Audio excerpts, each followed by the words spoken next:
안녕하세요. 한류 신과 해외 반응을 소개하는 한류 클래스 TV입니다. 오늘은 한류는 K-팝을 시작으로 반격했다란 제목의 중국 언론의 기사를 살펴보겠습니다. 오전 영상에서도 소개시켜드렸지만 넷플릭스 K-팝 데모넌터스는 이번 주도 전세계 영화 부문 2위에 오르며 20주 연속 탑2 안에 올라있는 기적을 쓰고 있습니다. 에이펙 정상회담 이후 중국의 언론들이 한류를 다루는 기사가 늘어나고 있고 그 분석 기사의 방향도 달라졌습니다.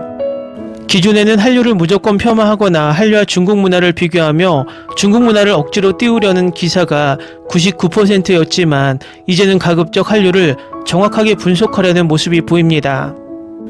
또 재미있는 것은 2006년도에도 중국은 한류가 꺼졌다가 다시 살아나고 있다는 기조의 기사를 올렸는데 20년이 지난 지금 또 비슷한 기사가 올라오고 있다는 것입니다.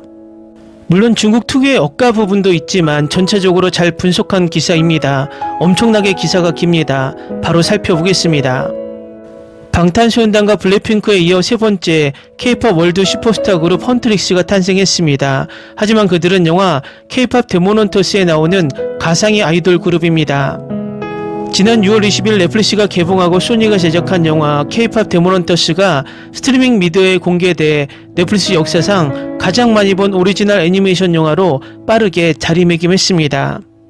K-팝과 한국 문화, 데모넌터가 어우러진 애니메이션 영화는 현재 전 세계적으로 문화 폭풍이 되고 있으며 영화의 총괄 음악 프로듀서인 이안 아이젠드조차도 할리우드 리포터의 인터뷰에서 표면적으로 보이는 인기는 실제 인기의 2%에 불과하다 생각한다고 직설적으로 인기를 대변했습니다.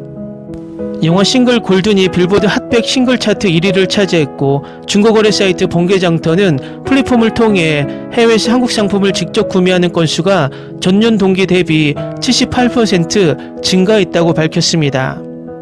이러한 영향으로 넷플릭스는 즉각 영화 상품을 출시하고 8월 23, 24일 북미, 영국, 호주, 뉴질랜드에서 오프라인 상영회를 진행했습니다. K-팝 데모넌터스는 영어 영화이지만 컨텐츠 디자인부터 제작 과정까지 한국풍이 강하다는 점은 주목할 만합니다. 이 때문에 많은 업계 관계자들은 K-팝 데모넌터스를 K-팝 4.0 시대의 시작, 즉 인재 이동에서 현지 크리에이터가 만드는 K-팝 콘텐츠를 K-팝 문화의 K-팝 3.0 단계로 보고 있습니다. 올해 K-팝의 융합이 특히 뚜렷해졌습니다. 애플 TV 플러스는 유럽과 미국의 가수들과 한국 밴드를 초청해 글로벌 팝 음악을 K-팝 스타일 음악으로 각색하는 K-팝드라는 음악 경영 프로그램을 기획했습니다. 하이브와 개편 레코드가 공동으로 만든 걸그룹 캐치아이도 올해 어느 정도 반향을 불러일으켰습니다. 한국 영화, 한국 드라마가 점차 해외 시장에 희석되고 병합되는 상황에서 K-팝은 현지화된 제작으로 문화적 배경을 방어하려고 노력하고 있습니다. 이 과정에서 한국 현지 K-팝 시장도 스스로를 디버깅하고 보다 영적인 사회운동을 형성하려고 노력하고 있습니다.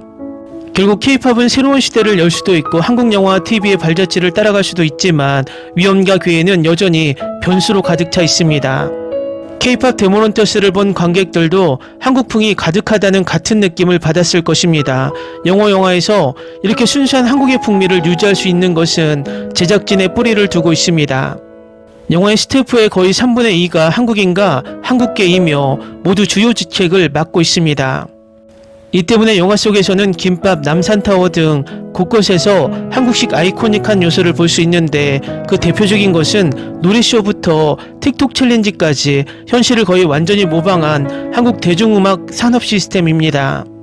텍스트와 퍼포먼스를 통해 핵심적인 차원에서 자신을 표현하고자 하는 기생충과 달리 K-팝 데모넌터스는 문화적 상징의 보급에 더 신경을 쓰고 있으며 이런 의도 아래 K-팝의 중요성이 부각됩니다.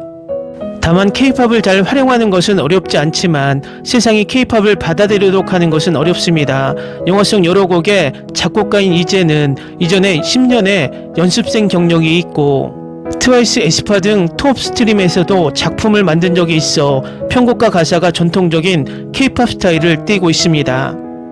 차이점은 한국계 미국인으로서 이중 언어 경험을 통해 문화 통합의 창의성을 갖게 되었기 때문에 가사와 곡의 서양팝 음악의 질감이 더 많이 담겨 있다는 것입니다. 제작진의 다양성 외에도 음악의 통합은 K-팝 자체의 예술적 특성과도 관련이 있습니다. 이안 아이젠드는 자신의 창작물에서 K-팝의 공간으로 가득 찬 드라마를 발견했습니다.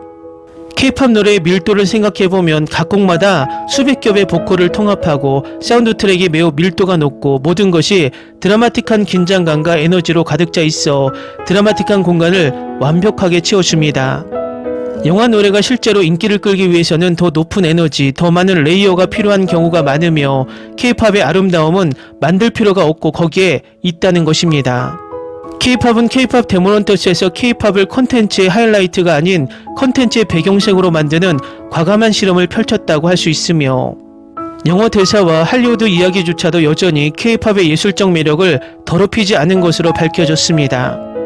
이는 K-팝 유전자를 보존하고 한국 연예계의 제작 체계를 해외로 수출하고 현지 음악 시장에 맞게 적절하게 조정하는 하이브의 주요 K-팝 방법론과 유사합니다. 이를 통해 포화된 시장에서 편리한 성장 경로를 찾을 수 있을 뿐만 아니라 K-팝이 현지 문화에 기생하여 더 강한 활력을 발휘할 수 있게 해줍니다. 빌보드에서 2년 만에 캐치아이의 성공은 이 방법론의 실행 가능성을 입증했습니다. 많은 국내 업계 관계자들은 캐치아이의 성공이 K-팝 산업 체인의 이동을 촉진할 수 있으며 K-팝은 더 이상 지리적 제한에 얽매이지 않고 제작 시스템에 의해 정의되는 더 넓은 문화 범주로 진화할 수 있다고 말했습니다. 오늘날 일본, 필리핀, 인도네시아 등의 국가에서는 K-팝 요소를 음악 산업에 적극적으로 통합하고 있습니다. 한국 라인업이 없으면 현지화된 자원으로만 K-팝 작품을 만들 수 있고 한국 음악평론가 김동원은 K-팝은 음악 장르라기보다는 제작 모델입니다. 일본의 아이돌 시스템과 미국의 R&B 음악 제작에서 배운 K-팝 자체는 다른 문화에서 참조와 영감을 받았지만 지금은 상황이 극적으로 반전되었습니다. 코리아타임즈는 애플 TV 플러스가 제작한 버라이어티 K-팝 대회에 대해 한때 미국 팝 음악이 K-팝의 탄생에 영감을 주었고 이제 미국 팝 음악은 K-팝에 의해 재편되고 있다고 논평했습니다. 전통적으로 K-팝에 대한 외적인 인상은 오랫동안 얕은 산업적 슬로건에 갇혀 있었지만 최근 몇 년 동안 K-팝은 점차 산업화된 대중문화 스타일에서 더 많은 이데올로기에 놓여 한국의 사회운동이자 정신적 표현으로 내면화되고 있습니다. 현상에서 눈에 띄는 변화는 대한민국 시위가 이전의 촛불 시위에서 시위대가 다양한 응원봉을 들고 인기 있는 K-팝 노래를 시위 노래로 각색하는 집단 응원으로 바뀌었다는 점입니다. 이 모든 것은 2016년 박근혜 탄핵 시위에 비롯됐고 당시 탄핵에 반대표했던 김진태 국회의원은 국민 촛불 집회에 맞서 촛불은 촛불일 뿐이고 어차피 바람이 불면 촛불은 꺼지고 국민의 마음은 언제든지 바뀔 것이라고 말했습니다. 그래서 사람들은 꺼지지 않는 응원봉을 꺼냈습니다. 이화 여자대 학생들의 항의를 표현하기 위해 K-팝 명곡 다시 만난 세계를 불렀던 것도 이번 탄핵 시위 때였는데 그 가사는 신세계에 대한 동경에 대해 다른 사회적 의미를 지녔습니다. 이러한 거대한 문화적 변화 뒤에는 항상 외부에서 무시해왔던 K-팝의 힘, 즉 문화적 응집력과 보급이 있습니다.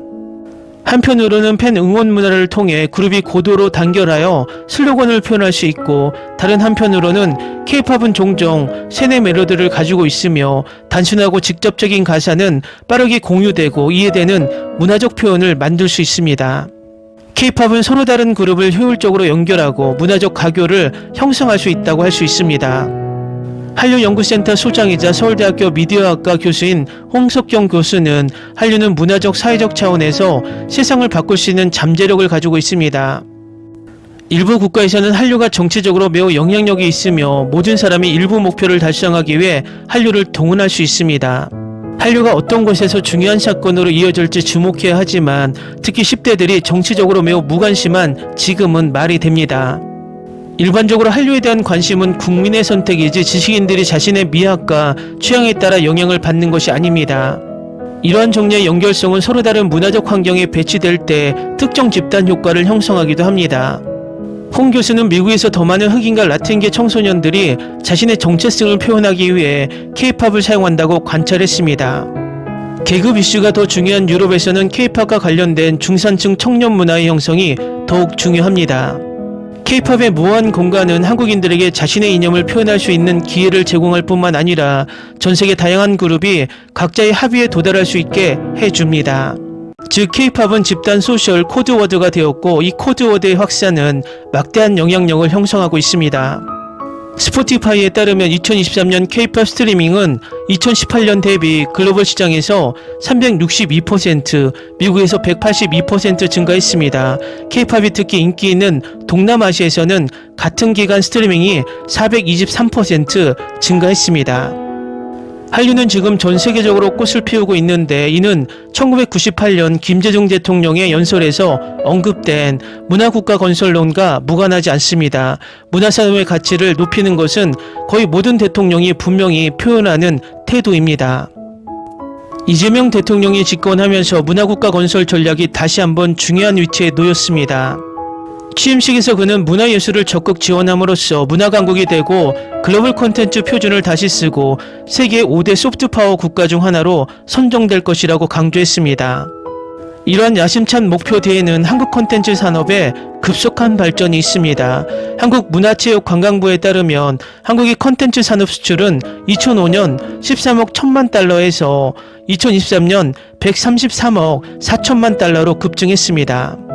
한편 같은 기간 콘텐츠 수입은 29억 9천만 달러에서 8억 9천3백만 달러로 급감해 한국이 문화 콘텐츠 수입국에서 주요 수출국으로 변모했습니다. K 콘텐츠는 최선을 다하고 있습니다. 한국 뮤지컬 어쩌다 해피엔딩은 최우수 뮤지컬상을 포함해 토니상 6개를 수상했습니다. 한국 애니메이션 나 혼자만 레벨업은 크런치롤 애니메이션 어워드 2025에서 올해의 최우수 애니메이션상을 포함해 9개 상을 수상했습니다. 한류는 영화, TV 시리즈, K-팝 문학에 이르기까지 점차 세계 무대에서 자리를 잡았다고 할 수 있습니다. 그러나 영화 및 TV 산업은 넷플릭스, 디즈니 플러스 등 스트리밍 거물에 삼켜져 여전히 비극적인 교훈이며 이 때문에 한국은 K-팝의 만족스러운 성적에 대해 더욱 불안해하고 있습니다. 이 운명에 맞서 싸우기 위해 한국도 넷플릭스에 승리하는 현자 전략을 따르기 시작했습니다. 송진 한국문화진흥원 산업정책연구센터 소장은 유저 도달 범위를 높이기 위해서는 현지 창작자의 공동 제작이 중요하며 한국 콘텐츠는 메이드 인 코리아에서 메이드 위드 코리아로 감각을 가져야 한다고 언급한 적이 있습니다. 이러한 인식 아래 K-팝은 산업 시스템의 전반적인 침투를 수행하고 글로벌 K-팝의 발전을 촉진하기 위해 현재의 4.0 단계를 열었습니다. K-팝이 이러한 세계 운동에 삼켜질 가능성이 얼마나 될지는 아직 알려지지 않았지만 문화대의 숨은 병폐가 확장됨에 따라 더 심각해지는지는 주목할 만한 가치가 있습니다. K-팝의 부상대에는 업계의 압박적인 발전이 있으며 포이즌 아이즈는 이전 가사에서 이러한 화려함을 유지하기 위해 한국 연예계가 바비를 양산하는 것을 기쁘게 생각한다고 언급한 바도 있습니다. 이런 산업 흐름 제조 우상은 국제적인 슈퍼스타가 될 확률이 어느 정도 있지만 그 뒤에 있는 피와 눈물 공장의 잔혹한 착취는 과대한 외모 요구, 과다한 노동시간 등은 무시할 수 없습니다. 특히 공급 확보를 위해 미성년자 관리를 소홀히 하고 있습니다. 한국은 연초 마이너 탤런트쇼 언더 15 런칭을 준비하고 있었는데 프로그램 담당자 서예진은 방송 전 시청자가 직접 선발한 K-팝 산업을 이끌 수 있는 멤버를 선발하는 것이 우리의 목표라고 공개적으로 밝혔습니다. 그런 말을 하면 비난을 받을 수도 있지만 우리의 목표는 미성년자 블랙핑크를 만드는 것입니다. 한국의 문화평론가 김형식 씨는 K-팝 산업이 글로벌 영향력을 유지하려면 미성년자 대우 방식에 대한 엄격한 통제가 필요하다며 한국은 연예산업 전략의 일환으로 미성년자를 체계적으로 교육시키는 유일한 국가이며 이러한 관행이 계속된다면 기본적인 인권 문제를 해결해야 한다고 언급했습니다. 그렇게 하지 않으면 궁극적으로 K-팝의 브랜드 가치가 제한됩니다. 청소년 중심의 K-팝 장르는 불공정한 시스템 위에 세워져 있어 향후 전 세계적인 보이콧의 대상이 되기 쉽습니다. 외부 세계에서는 K-팝 데모넌트스를 압도적으로 칭찬하고 있지만 한국 내부의 감정은 더 모순적이며 자랑스럽기도 하고 의문스럽기도 합니다. 코리아타임즈는 업계의 비하인드 진실을 아는 사람들에게 이용하는 현실을 흥미롭게 재구성한 영화이며 물론 업계에 대한 비판은 충분히 깊지 않다고 언급했습니다. 한국의 입장에서 볼 때 문화 전략은 유럽과 미국 문화의 침식에 저항하기 위해 급상승하는 추세를 보장해야 합니다.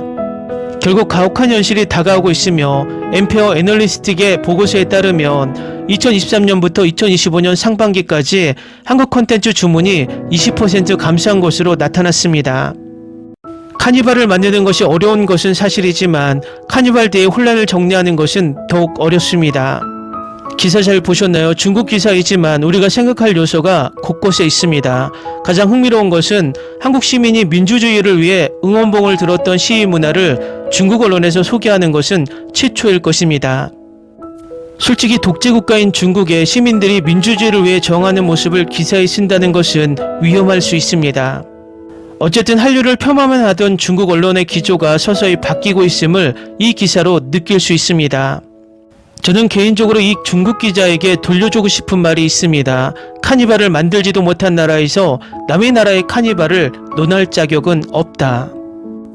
재밌게 잘 보셨나요? 여러분의 구독, 좋아요, 댓글, 알림 설정은 영상 제작에 큰 힘이 됩니다.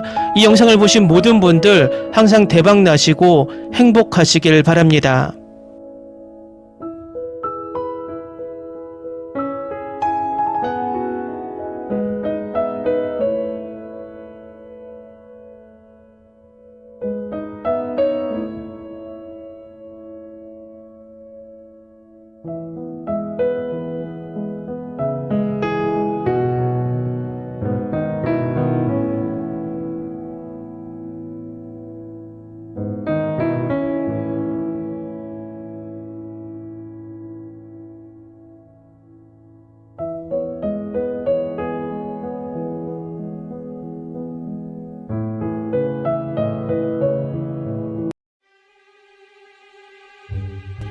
Ni se te ocurra.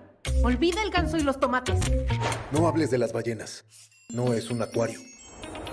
No actúes como tonta. Que eras una genio. ¿Sí? No vayas a presumir, a la gente no le gusta eso. Y no digas cosas sin sentido. Y bueno, ¿minamos? Hasta pronto. Abogada, tengo mucha curiosidad por conocerla.